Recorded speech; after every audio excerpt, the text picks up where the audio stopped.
My Maiden Brief by W.S. Gilbert, Short Story Collection 100. Late on a certain May morning, as I was sitting at a modest breakfast in my residence chambers, Pump Court, Temple, my attention was claimed by a single knock at an outer door, common to the chambers of Felix Poulter and of myself, Horace Penderton, both barristers of law of the Inner Temple. The outer door was not the only article common to Poulter and myself. We also shared what Poulter, who wrote farces, was pleased to term a property clerk, who did nothing at all, and a practicable laundress, who did everything. There existed also a communion of interest in teacups, razors, gridirons, candlesticks, etc., for though neither of us was particularly well supplied with the necessities of domestic life, each happened to possess the very articles in which the other was deficient. So we got on uncommonly well together, each regarding his friend in the light of an indispensable other self. We had both embraced the higher walk of the legal profession, and were both patiently awaiting for the legal profession to return the compliment. The single knock raised some well-founded apprehensions in both our minds. "Walker," I said to the property clerk. "Sir?" "If that knock is for me, I'm out, you know." "Of course, sir." "And Walker," cried Poulter. "Sir?" "If it's for me, I'm not at home." Poulter always rejoiced if he could manage to make the conversation partake of a Madisonian, more tonic character. Mr. Walker opened the door. "Mr. Penderton's a breakfasting with the Master of the Rolls, if it's him you want, and if it isn't, Mr. Poulter's with the Attorney General." "You don't say so," remarked the visitor. "Then perhaps you'll give this to Mr. Penderton as soon as the master can make up his mind to part with him." And so saying, he handed to Walker a lovely parcel of brief paper, tied up neatly with a piece of red tape, and minuted, "Central Criminal Court, May Sessions, 1860. The Queen on the prosecution of Anne Black versus Elizabeth Briggs. Brief for the prisoner. Mr. Penderton, 1 guinea. Poddle and Shaddery, Brompton Square." So it had come at last. Only an Old Bailey brief, it is true, but still a brief. We scarcely knew what to make of it. Poulter looked at me, and I looked at Poulter, and then we both looked at the brief. It turned out to be a charge against Elizabeth Briggs, widow, of picking pockets in an omnibus. It appeared from my instructions that my client was an elderly lady and religious. On the 2nd of April, then last, she entered an Islington omnibus with the view of attending a tea and prayer meeting in Bell Court, Islington. A woman in the omnibus missed her purse and accused Mrs. Briggs, who sat on her right, of having stolen it. The poor soul, speechless with horror at the charge, was dragged out of the omnibus, and as the purse was found in a pocket on the left-hand side of her dress, she was given into custody. As it was stated by the police that she had been in trouble before, the infatuated magistrate who examined her committed her for trial. "There, my boy, your fortune's made," said Poulter. "I don't see the use of my taking it," I said. "There's nothing to be said for her." "Not take it? Won't you, though? I'll see about that. You shall take it, and you shall get her off too. Highly respectable old lady, attentive member of a well-known congregation, parson to speak to her character, no doubt, as honest as you are. But the purse was found upon her." "Well, sir, and what of that?" "Poor woman left-handed, and pocket in left of dress. Robbed woman right-handed, and pocket in right of dress. Poor woman sat on right of robbed woman. Robbed woman, replacing her purse, slipped it accidentally into poor woman's pocket." Ample folds of dress, crinolines overlapping and all that. Splendid defence for you. But she's an old hand, it seems. The police know her. Police always do. Always know everybody. Police maxim. Swear anything they will. Poulter really seemed so sanguine about it that I began to look at the case hopefully, and to think something might be done with it. He talked to me to such effect that he not only convinced me there was a good deal to be said in Mrs. Briggs's favour, but I actually began to look upon her as an innocent victim of circumstantial evidence, and determined that no effort should be wanting on my part to procure her release from a degrading but unmerited confinement. Of the firm of Poddle and Shaddery I knew nothing whatever, and how they came to entrust Mrs. Briggs's case to me I can form no conception. For Poulter took so deep a personal interest in the success of Mrs. Briggs's case that he completely identified himself, in my mind, with her fallen fortunes, resolved to go to work in a thoroughly business-like manner, we determined to commence operations by searching for the firm of Poddle and Shaddery in the law list. To our dismay, the law list of that year had no record of Poddle, neither did Shaddery find a place in its pages. This was serious, and Poulter did not improve matters by suddenly recollecting that he had once heard an old Q.C. say that, as a rule, the farther west of Temple Bar, the shadier the attorney. So that, assuming Poulter's friend to have come to a correct conclusion on this point, a firm dating officially from Brompton Square, and whose name did not appear in Mr. Dalbiac's law list, was a legitimate object of suspicion. But Poulter, who took a hopeful view of anything which he thought might lead to good farce situations, and who probably imagined that my first appearance on any stage as counsel for the defence was likely to be rich in suggestions, remarked that they might possibly have been certificated since the publication of the last law list. And as for the dictum about Temple Bar, why, the case of Poddle and Shaddery might be one of those very exceptions whose existence is necessary to the proof of every general rule. So Poulter and I determined to treat the firm in a spirit of charity and accept their brief. As the May sessions of Oyer and Terminer did not commence until the 8th, I had 4 clear days in which to study my brief and to prepare my defence. Besides, there was a murder case and a desperate burglary or two which would probably be taken first, so that it was unlikely that the case of the poor soul whose cause I had espoused would be tried before the 12th. So I had plenty of time to master what Poulter and I agreed was one of the most painful cases of circumstantial evidence ever submitted to a British jury.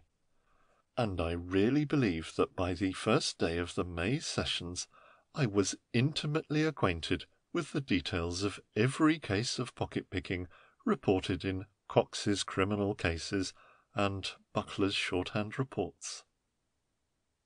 On the night of the 11th I asked Bodger of Brasenose, Norton of Gray's Inn, Cadbury of the Lancers, and 3 or 4 other men, college chums principally, to drop in at Pump Court and hear a rehearsal of my speech for the defence in the forthcoming cause célèbre of the Queen on the prosecution of Anne Black versus Elizabeth Briggs. At 9 o'clock they began to appear, and by 10 all were assembled.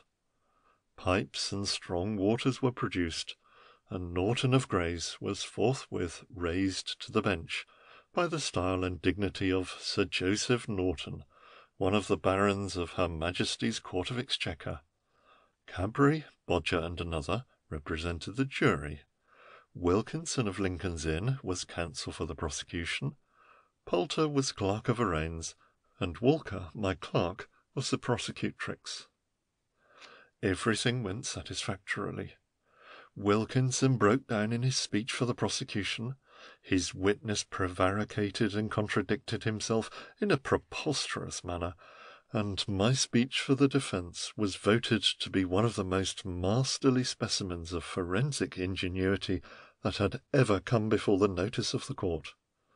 And the consequence was that the prisoner, inadequately represented by a statuette of the Greek slave, was discharged, and Norton, who would have looked more like a Baron of the Exchequer if he had looked less like a tipsy churchwarden, remarked that she left the court without a stain upon her character. The court then adjourned for refreshments, and the conversation took a general turn, after canvassing the respective merits of "May it please your lordship," and "May it please you, my lord," as an introduction to a counsel speech, a discussion which terminated in favour of the latter form, as being a trifle more independent in its character. I remember proposing that the health of Elizabeth Briggs should be drunk in a solemn and respectful bumper, and as the evening wore on, I'm afraid I became exceedingly indignant with Cadbury, because he had taken the liberty of holding up to public ridicule an imaginary and highly undignified carte de visite of my unfortunate client. The 12th of May, big with the fate of Penderton and of Briggs, dawned in the usual manner. At 10 o'clock, Poulter and I drove up in wigs and gowns to the Old Bailey, as well because we kept those imposing garments at our chambers, not having any use for them elsewhere, as to impress passers-by and the loungers below the court with a conviction that we were not merely Old Bailey counsel, but had come down from our usual sphere of action at Westminster to conduct a case of more than ordinary complication. Impressed with a sense of propriety, of presenting an accurate professional appearance, I had taken remarkable pains with my toilette. I had the previous morning shaved off a flourishing moustache, and sent Walker out for 6 serious collars, as substitutes for the unprofessional lay-downs I usually wore. I was dressed in a correct evening suit, and wore a pair of thin gold spectacles, and Poulter remarked that I looked the sucking bencher to the life. Poulter, whose interest in the accuracy of my get-up was almost fatherly, had totally neglected his own. He made his appearance in the raggedest of beards and moustaches under his wig, and the sloppiest of cheap drab lounging coats under his gown. I modestly took my place in the back row of the seats allocated to the bar. Poulter took his at the very front, in order to have an opportunity, at the close of the case, of telling the leading counsel in the hearing of the attorneys the name and address of the young and rising barrister who had just electrified the court. In various parts of the building I detected Cadbury, Wilkinson, and others, who had represented judge, jury, and counsel on the preceding evening. They had been instructed by Poulter, who had had some experience of packing a house, to distribute themselves about the court, and, at the termination of the speech for the defence, to give vent to their feelings in that applause which is always so quickly suppressed by the officers of a court of justice. I was rather annoyed at this, as I did not consider it altogether legitimate, and my annoyance was immensely increased when I found that my 3 elderly maiden aunts, to whom I had been foolish enough to confide the fact of my having to appear on the 12th, were seated in state in that portion of the court allotted to friends of the bench and bar, and busied themselves by informing everybody within whisper-shot that I was to defend Elizabeth Briggs, and that this was my first brief. It was some little consolation, however, to find that the unceremonious manner in which the facts of the cases that preceded mine were explained and commented upon by judge, jury, and counsel caused those ladies great uneasiness, and indeed compelled them, on one or two occasions, to beat an unceremonious retreat. At length the Clerk of Arraigns called the case of Briggs, and, with my heart in my mouth, I began to recollect the opening words of my speech for the defence. But I was interrupted in that hopeless task by the appearance of Elizabeth in the dock. She was a pale, elderly widow, rather buxom, and remarkably neatly dressed in slightly rusty mourning. Her hair was arranged in 2 sausage curls, one on each side of her head, and looped in 2 festoons over the forehead. She appeared to feel her position acutely, and although she did not weep, her red eyes showed evident traces of recent tears. She grasped the edge of the dock and rocked backwards and forwards, accompanying the motion with a low moaning sound that was extremely touching. Poulter looked back at me with an expression which plainly said, "If ever an innocent woman appeared in that dock, that woman is Elizabeth Briggs." The Clerk of Arraigns now proceeded to charge the jury. "Gentlemen of the jury, the prisoner at the bar, Elizabeth Briggs, is indicted for that she did, on the 2nd April last, steal from the person of Anne Black a purse containing 10 shillings and 4pence, the moneys of the said Anne Black. There is another count to the indictment, charging her with having received the same, knowing it to have been stolen. To both of these counts the prisoner has pleaded not guilty, and it is your charge to try whether she is guilty or not guilty." Then, to the bar, "Who appears in this case?"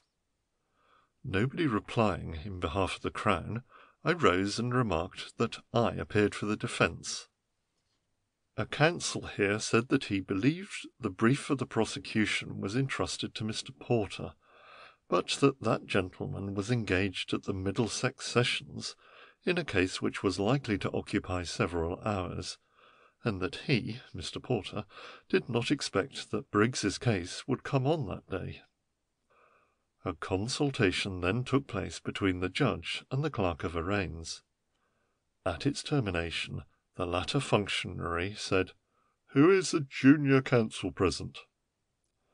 To my horror, up jumped Poulter and said, "I think it's very likely that I am the junior counsel in court. My name is Poulter, and I was only called last term." A titter ran through the crowd, but Poulter, whose least fault was bashfulness, only smiled benignly at those around him. Another whispering between judge and clerk. At its conclusion, the clerk handed a bundle of papers to Poulter, saying at the same time, "Mr. Poulter, his lordship wishes you to conduct the prosecution." "Certainly," said Poulter, and he opened the papers, glanced at them, and rose to address the court. He began by requesting that the jury would take into consideration the fact that he had only at that moment been placed in possession of the brief for prosecution of the prisoner at the bar, who appeared, from what he could gather from a glance at his instructions, to have been guilty of as heartless a robbery as ever disgraced humanity. He would endeavour to do his duty, but he feared that, at so short notice, he should scarcely be able to do justice to the brief with which he had been most unexpectedly entrusted. He then went on to state the case in a masterly manner, appearing to gather the facts, with which, of course, he was perfectly intimate, from the papers in his hand. He commented on the growing frequency of omnibus robberies, and then went on to say, "Gentlemen, I am at no loss to anticipate the defence on which my learned friend will base his hope of inducing you to acquit that wretched woman. I don't know whether it has ever been your misfortune to try criminal cases before, but if it has, you will be able to anticipate his defence as certainly as I can. He will probably tell you because the purse was found in the left-hand pocket of that miserable woman's dress, that she is left-handed, and on that account wears her pocket on the left side. And he will then, if I am not very much mistaken, ask the prosecutrix if she is not right-handed. And lastly, he will ask you to believe that the prosecutrix, sitting on the prisoner's left, slipped the purse accidentally into the prisoner's pocket. But, gentlemen, I need not remind you that the facts of these omnibus robberies are always identical. The prisoner always is left-handed, the prosecutrix is always right-handed, and the prosecutrix always does slip the purse accidentally into the prisoner's pocket instead of her own. My lord will tell you that this is so, and you will know how much faith to place upon such a defence, should my friend think proper to set it up. He ended by entreating the jury to give the case their attentive consideration, and stated that he relied confidently upon an immediate verdict of guilty. He then sat back, saying to the usher, "Call Anne Black." Anne Black, who was in court, shuffled up into the witness box and was duly sworn. Poulter then drew out her evidence bit by bit, helping her with leading questions of the most flagrant description. I knew that I ought not to allow this, but was too horrified at the turn matters had taken to interfere. At the conclusion of the examination in chief, Poulter sat down triumphantly, and I rose to cross-examine. "You are right-handed, Mrs. Black?" Laughter. "Oh, yes, sir." "Very good. I've nothing else to ask you." So Mrs. Black stood down, and the omnibus conductor took her place. His evidence was not material, and I declined to cross-examine. The policeman who had had charge of the case followed the conductor, and his evidence was to the effect that the purse was found in her pocket. I felt that this witness ought to be cross-examined, but not having anything ready, I allowed him to stand down. A question, I am sorry to say, then occurred to me, and I requested his lordship to allow the witness to be recalled. "You say you found the purse in her pocket, my man?" "Yes, sir." "Did you find anything else?" "Yes, sir." "What?" "2 other purses, a watch with the bow broken, 3 handkerchiefs, 2 silver pencil cases, and a hymn book." Roars of laughter. "You may stand down." "That is the case, my lord," said Poulter. It was now my turn to address the court. What could I say? I believe I observed that, undeterred by my learned friend's opening speech, I did intend to set up the defence he had anticipated. I set it up, but I don't think it did much good. The jury, who were perfectly well aware that this was Poulter's first case, had no idea but that I was an old hand at it, and no doubt thought me an uncommonly clumsy one. They had made every allowance for Poulter, who needed nothing of the kind, and they made none at all for me, who needed all they had at their disposal. I soon relinquished my original line of defence, and endeavoured to influence a jury by vehement assertions of my personal conviction of the prisoner's innocence. I warmed to my subject, for Poulter had not anticipated me here, and I believe I grew really eloquent. I think I staked my professional reputation on her innocence, and I sat down expressing my confidence in a verdict that would restore that unfortunate lady to a circle of private friends, several of whom were waiting in the court below to testify to her excellent character. "Call witnesses to Mrs. Briggs' character," I said. "Witnesses to the character of Briggs," shouted the crier. The call was repeated 3 or 4 times outside the court, but there was no response. "No witnesses to Briggs's character here, my lord," said the crier. Of course I knew this very well, but it sounded respectable to expect them. "Dear, dear," I said, "this is really most unfortunate. They must have mistaken the day."